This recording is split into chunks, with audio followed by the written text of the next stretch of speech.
book of 2 Kings, chapter 1. After Ahab's death, Moab rebelled against Israel. Now Ahaziah had fallen through the lattice of his upper room in Samaria and injured himself. So he sent messengers saying to them, Go and consult Baal-zebub, the god of Ekron, to see if I will recover from this injury.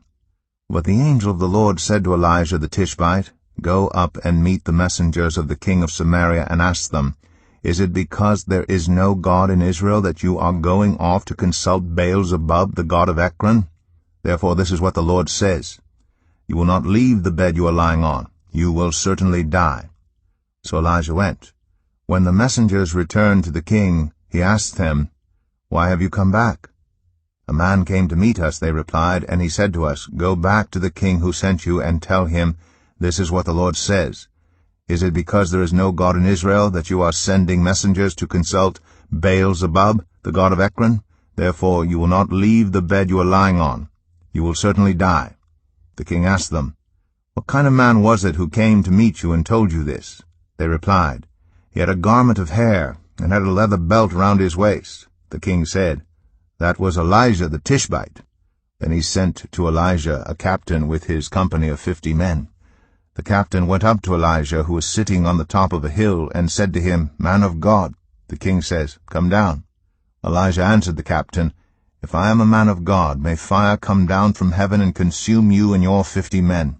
Then fire fell from heaven, and consumed the captain and his men. At this the king sent to Elijah another captain with his 50 men.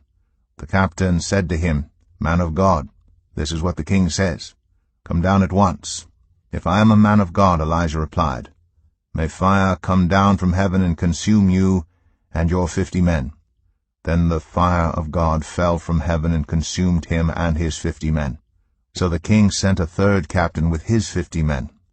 This third captain went up and fell on his knees before Elijah. Man of God, he begged, Please have respect for my life and the lives of these 50 men, your servants. See, fire has fallen from heaven and consumed the first 2 captains and all their men. But now have respect for my life. The angel of the Lord said to Elijah, Go down with him, do not be afraid of him. So Elijah got up and went down with him to the king.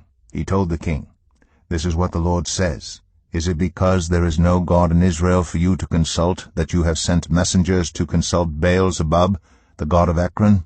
Because you have done this, you will never leave the bed you are lying on. You will certainly die. So he died, according to the word of the Lord that Elijah had spoken. Because Ahaziah had no son, Joram succeeded him as king in the 2nd year of Jehoram, son of Jehoshaphat, king of Judah.